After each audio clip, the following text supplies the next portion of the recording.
Hi everyone, and welcome to this capsule entitled Stainless Steel Synthesis and Deoxidation. With this video, I want to show you how to simulate these processes using FACSage. More specifically, I'm going to show you how to select properly the different phases in the FT oxide as well as FS steel databases, and we'll show you the different conditions that we need to impose to simulate these various processes. Enjoy! To put a little bit of context into this presentation, I'm showing here the schematics that allows us to produce a stainless steel out of a liquid metal. You can see on the top left the production unit that is used to obtain a stainless steel in the liquid state. We can then cast this liquid steel, heat treat it, machine it, weld it, and then produce our product.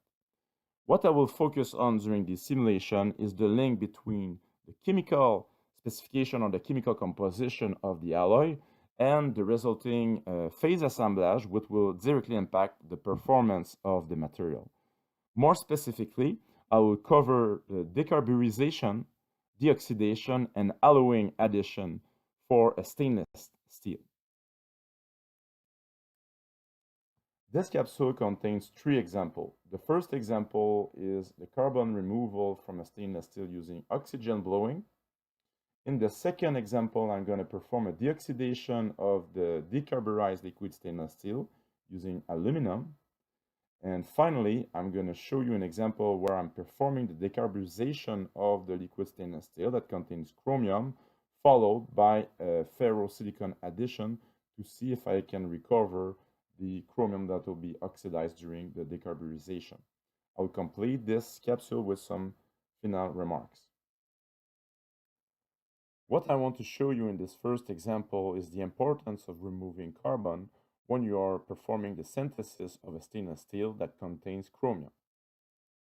This is because chromium and carbon wants to react at low temperature and precipitate carbide that will lower the availability of chromium for its oxidation at the surface of the material. This chromium oxide is the protective layer that will prevent the material from corroding. Basically, what I'll show you here is how we can remove or lower this carbon content in the liquid state, and also the sequence that we need to use in order to avoid losing too much chromium when we're adding it to our liquid metal. So to speed up the process, I'm going to open a simulation that I've already saved for you. This one is called stainless steel example number 1.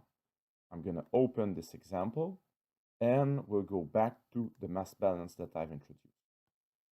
So this is a chromium nickel steel that contains 13 weight% of chromium, 4 weight% of nickel, 1 weight% of molybdenum, and some carbon as impurities, 0.3 gram to start with. The overall balance is on a 100 gram basis, so I have 81.7 gram of iron. I also added oxygen and aluminum, so I can select all the potentially stable phase that may contain oxygen and aluminum as well to speed up the process when I'm going to work out other examples. This is for the mass balance. I can go in data search and show the different databases that have been selected. So I have the FACPS, the FT oxide, as well as the FS steel database. If I click on next, I can see the different phases that have been selected, as well as the pure compound, the gaseous species, and the solution. So the first calculation I want to do is at a temperature of 600 degrees Celsius. I'm going to add a really small amount of oxygen, so 10 to the minus 4, and I'm going to see what happens when I have a small amount of oxygen in my system. If I run this simulation at 600 degrees Celsius, I can scroll down and show you what is the phase assemblage. So you have at this temperature ferrite, so the BCC solid solution, in equilibrium with chromium carbide, M23C6, as well as chromium oxide in the corundum crystal structure. So the first thing that is important to highlight here is that we can protect our material with chromium oxide, and we have to be careful with the presence of carbon because it may react with chromium to precipitate carbide therefore lowering the availability of chromium at the surface to form this protective layer. The second example that I want to show you is the importance, like I've just mentioned, of having a low content of carbon. So what I'll do, I'll introduce an alpha parameter and work with two conditions, with 0 amount of carbon and with 0.3 gram of carbon, just to show you again that it is really important to lower as much as possible the carbon content of this material. So I'll do two calculations, one with an alpha of 0 and another calculation with an alpha value of 0.3 gram of carbon at the same temperature that is supposed to mimic somehow a heat treatment that will be performed on this stainless steel. After calculating the equilibrium states for these two sets of conditions, I can see first that when carbon is not available in my system, I have a single phase material, which is BCC, so ferrite. If I look at the composition of this BCC solid solution, so I go up in my equilibrium result, I can see that the amount of chromium in my matrix is about 13 weight percent. So this is good. And if I add 0.3 gram to the mix, I can see that now I have the BCC solid solution in equilibrium with some carbide that precipitate. And if, again, I'm looking at the composition of this BCC solid solution, I can see now that I've drastically decreased the amount of chromium. So now I have only 10% of chromium, which means that I really have to lower it as much as possible, the presence of this element. In the next calculation, I'll put again my 0.3 gram of carbon, and I'll try to blow oxygen to lower this carbon content. Now, we have to be careful because in this first series of calculation, I'm going to keep chromium present in my liquid solution. As we may suspect, this chromium might be oxidized by the oxygen that we blow in the liquid metal. Because of that, it will be important to perform the decarburization of the steel before introducing chromium as an alloying element into the melt.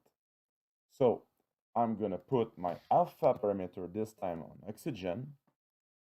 I will blow from 0 to 1 gram per step of 0.02 at a temperature of 1600 degrees Celsius, which is a temperature that is high enough to make sure that all the system is in the liquid state. And I will perform about 51 calculations. The next step will be to show you how the carbon content in the liquid metal evolves as a function of the amount of oxygen that I have in my system. So now that the calculations are completed, I can plot the result.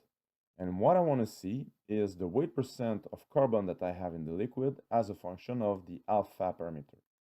So I already have my weight percent. I know that I have initially 0.3 gram per 100 gram of steel. So I'm going to work from 0.3 maximum to 0 per step of 0.05. My alpha value is going from 0 to 1. That's good. And now I only need to select the species that I'm interested in my liquid solution, which is carbon. So I'm here in the liquid solution, and I'm going to select the amount of carbon that I have. And I'm going to plot my results. So what you see now is the evolution of the carbon content as a function of the blowing of oxygen. And we are a little bit disappointed here because we can remove a little bit the carbon in the liquid, but something is happening clearly as we are not removing sufficiently enough this carbon. So what is happening now is that chromium is also reacting with the oxygen and is oxidized. Therefore, you're going to have a transfer of this chromium oxide into a slag phase, which is not good. I'm going to prove that, so I'm going to close this window. And now I'm going to work, again, presenting the weight percent, but this time 14 weight percent to 0 per step of 1. So I want to see the evolution of the chromium content in the liquid solution. So I'm going to select this time, not carbon, but chromium. So I'm going to scroll down and select the chromium element in my liquid solution and plot the result. As I just mentioned, I'm also oxidizing chromium in the system, which is not good. So basically, as I mentioned before, we need to add chromium after we have lowered the amount of carbon in the liquid metal. So to mimic that, I'm going to go back to my mass balance. I'm going to remove chromium, and this time I'm going to see what happens when I'm blowing this amount of oxygen. So I keep the same phase selection, the same condition. Now that chromium is not in the system, I'm hoping that I can really lower the carbon content with this amount of oxygen that is introduced in my system. Now that the calculations are done, I can go in output, plot the results. And now what I want to see is the evolution of the carbon content and as well the evolution of the oxygen content in my melt. Because you'll see that there's a correlation between the amount of carbon dissolved in the liquid iron as well as the amount of oxygen that I have dissolved in my system. So I'm going to put back in terms of weight percent a maximum of 1, first step of 0.1, that's good. And now I want to see the evolution of carbon and oxygen in the liquid solution. So I'm going to select in my liquid carbon and oxygen. And I'm going to plot these results. So now you see that we can really lower the carbon content. Typically, we would aim at 0.028%. So if we double click on the carbon line, we can identify what will be the required alpha value. So you see that an alpha value of around 0.46 would allow me to meet the specification that are typically required for this kind of material. And at the same time, I can look at the oxygen content I will have in my steel. So by double clicking on this line, I see that I will have around 700 ppm massic of oxygen. In the next example, I'm going to show you how to remove this oxygen by adding aluminum into the system. In our last example, we saw it was possible to lower the carbon content of our liquid iron by blowing oxygen. The drawback of this method is that we are adding oxygen dissolved in our molten metal, and this is not a good thing since oxygen will react with different elements to precipitate inclusion, which is potentially pretty bad for the mechanical property of the resulting material. What we want to do then is to take this stream of liquid metal and remove oxygen using a deoxidizer agent such as aluminum. So from our last calculation, we're going to save the stream that we have obtained after the decarburization. So in this example, we had about 20 ppm of carbon and we added about 700 ppm of oxygen inside our molten metal that we want now to remove. So I'm going to output and save the stream that I'm interested in. So that is the liquid metal. So I'm going to save the stream file, save stream, save solution, and I'm going to save the FS steel liquid number 1. I'll give it a name. So in this case, stainless lick. And I'm going to be able to use it later in a subsequent calculation. In order to speed up the process, I've already saved an equilibrium calculation involving this stream. So I'm going to open this example called stainless steel example number 2. Yes. And I'm going to show you the mass balance associated to this example. So the only thing I've done here is to save the stream that I've showed you and introduce it in this next calculation. So I'm going to use 100% of this stream that contains 86.8 grams of liquid metal, remembering that we remove chromium because we've mentioned that we need to decarburize and deoxidize before added chromium to the liquid metal. So in this second series of calculation, I can add my chromium and I can also add aluminum, an alpha amount, in order to get rid of this oxygen content. So typically, we'll try to aim for about 50 ppm by weight of oxygen in our liquid metal. So if I click on next, you'll see all the phases that have been selected. So I've selected all the solution coming from the FS steel as well as FT oxide databases, and I've selected all the gaseous species as well as all the pure solids. What I want to do is to incrementally add aluminum into my liquid metal in order to lower the amount of oxygen. I'll still work at 1600 degrees Celsius, and by doing 51 calculation, I'm going to be able to see the evolution of this oxygen content as a function of the aluminum added to my system. Now that the calculations are done, I can go in output and plot the result of my calculation. What I want to see, as I've just mentioned, is the evolution of the oxygen content as well as the aluminum content as the amount of total aluminum added to my system.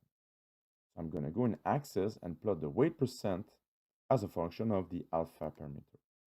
Now I need to select from this table here the component that I want to see. So I want to look at the evolution of oxygen and aluminum as a function of alpha. And if I plot that, you'll see that the oxygen content of my liquid metal is decreasing as I am adding aluminum into my system.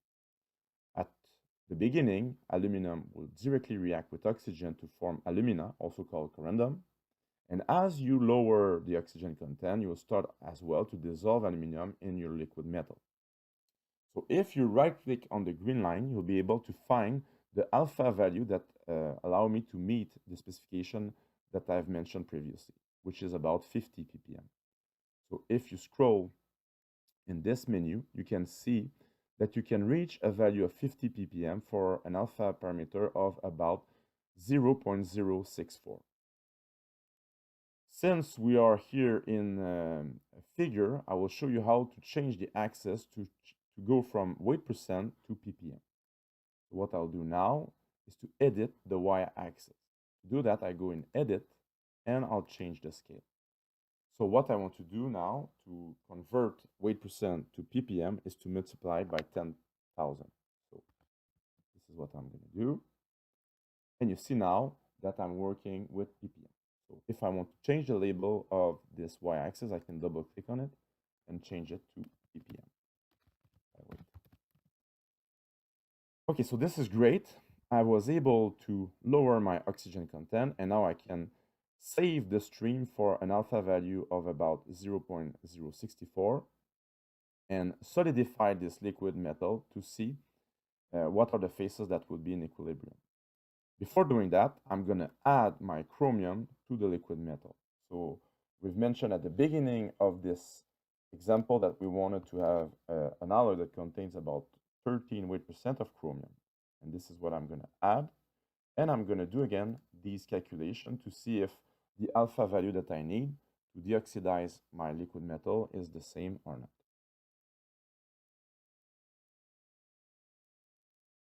The final step will be to save the stream for the right specification in terms of oxygen and see at a given temperature what would be the phases in equilibrium. So I can again plot the same results. However, now I have the presence of chromium. What I'll see is that I'm still able to reach the specification, but this time for an alpha value that will be slightly higher. So I'm going to again change the axis. So I'm going to go in Edit and change my axis to go in ppm. This is good now. And I'm going to double click on this line to identify what will be the alpha value that I want for my specification. So this time, my alpha value will be equal to 0.068. The final step will be to close this window. I will go specifically at this alpha value of 0.068, and I'm going to save the stream. So to save the stream, you go in Output, Stream File, Save Stream File. I'm going to save the solution, again, the FS steel liquid, and I'm going to write the ox liquid and click on OK. The final calculation I want to show you, I will use a new reaction and keep the same databases activated, is the solidification of this liquid stream.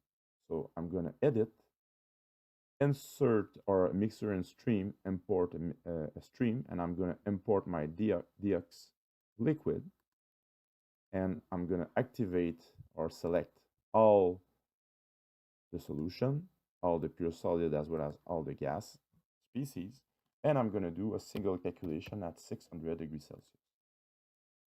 By doing so, I'll be able to see what happened at this temperature. So this still will contain BCC phase with some carbide that precipitates. So even though we try to remove as much as possible carbon, we still have the precipitation of carbide.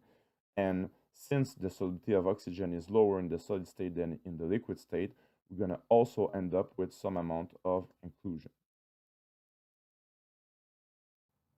In this last example, I want to lower the carbon content of my liquid still that already contain chromium.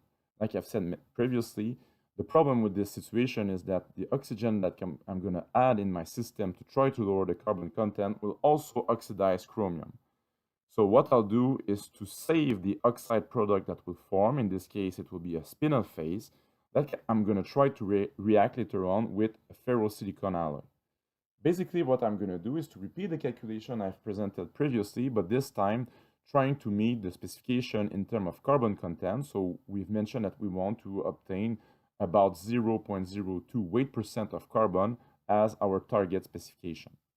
So we'll use the same mass balance as before that contain chromium, nickel, molybdenum, and carbon. And I'm going to as well use the same database, so FACPS, FT oxide, and FS steel. If I click on next, I'm going to select all the solutions that are available both for FS steel and FT oxide. I'll select all the gaseous species as well as all the pure solids. I'm going to work at the same temperature, so 1600 degrees Celsius, to make sure that all my system is in the liquid state at the beginning of the oxidation. And I will blow oxygen from 0 to 10 grams per step of 0.2, which will give me 51 equilibrium calculation. What we want to do next is to evaluate what is the alpha value, so the amount of oxygen introduced in my system to meet the right specification.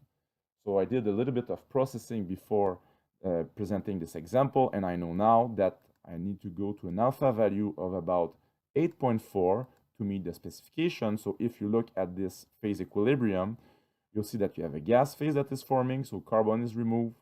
You have your liquid carbon that contain about 200 ppm massic of carbon, which is exactly the specification that I've defined. And you will see that we lost virtually almost all the chromium into a spinel phase. So now the next step is to try to recover the chromium that we have now in the spinel using a ferrosilicon alloy that we would also add in our system. We'll see what is happening when we react the spinel phase with the ferrosilicon. So to do this calculation, I will only save the spinel phase. So I'm going to go in Output, Stream File, Save Stream File, and Save Solution. And I'm going to save this FT oxide spinel phase that contains chromium. I call it spinel 1, and I can now use it later on in another equilibrium calculation. To speed up the process, I've already prepared this example that uses this spinel stream that react with the ferrosilicon. So I'm going to open this example. This example is called stainless steel example number 3. I'm going to open it. And you'll see that the mass balance is pretty simple. So I have 100% of my spinel phase that I obtained because of the oxidation of my liquid metal. And I'm going to react an alpha value of ferrosilicon. I can click on next, and now I have all my phase selection that is performed. So I have all my solution from FS steel as well as FT oxide, all the gaseous species and all the pure solid. So now I'm going to vary the amount of ferrosilicon into my system from 0 to 30 per step of 1, still work at the same temperature, 1600 degrees Celsius, and see what are the phases that are forming when I'm adding this ferrosilicon alloy. So I'm going to click on next. And now I will try to plot different things. So I'm going to be interested in the phase assemblage as a function of the amount of ferrosilicon I'm adding. And I'm also going to look at the chromium amount of the liquid phase that is produced during this the introduction of this ferrosilicon alloy. So basically, when you have an alpha value of 0, what you can see here is that you have your spinel phase, and you can look here and have the amount in grams of chromium that is contained in the spinel. So virtually, it is all the chromium that we introduced originally. So in order to see graphically what is happening, I'm going to output these results. So I'm going to output and plot the results. And what I'm going to show you is the amount of gram as a function of alpha of all the phases that are in equilibrium in my system. So I'm going to go in select, and I will check all the solution and all the compound that are forming. So by slowly going down, I can see starting from here the solid, so there's SiO2 forming. I'm going to select it. There's a liquid metal solution, so we're going to be able to recover chromium. We're going to have a slag phase that is forming, so this is good because we can separate the slag from the liquid metal, and the spinel phase, and finally we have some corundum. Okay, I'm selecting everything, and now I can see the evolution in gram of all these phases. So at the beginning, you have the spinel phase, and you see that its amount decreases, and you have an increase in the amount of the slag phase. So there's a point here, if you carefully analyze this graph, where you have in equilibrium a slag and a liquid for an alpha value of around 14. So at this point, you have a liquid that will be reintegrating the molten metal, the molten stainless steel, and you have on top of it a slag phase that is forming.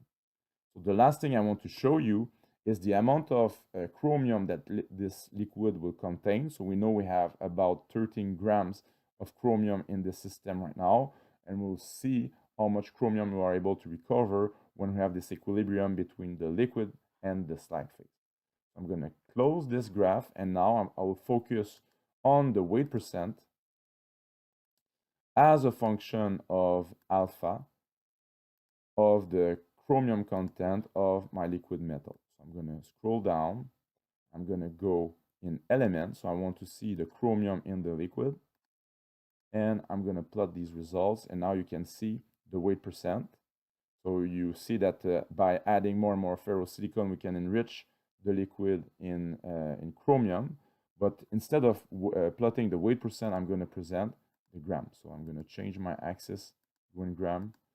And now I can see how much chromium I'm recovering. So for the alpha parameter I've mentioned to you, so about 14, I'm going to recover about 5 grams of chromium, which is not perfect, but still we can limit the losses of chromium that we have in our system. I prove in this capsule how FACSCAGE can be used to model different processes linked to deoxidation, decarburization, and alloying for the synthesis of a stainless steel. I hope you enjoyed, and please visit my website or directly send me emails if you have any questions about these simulations.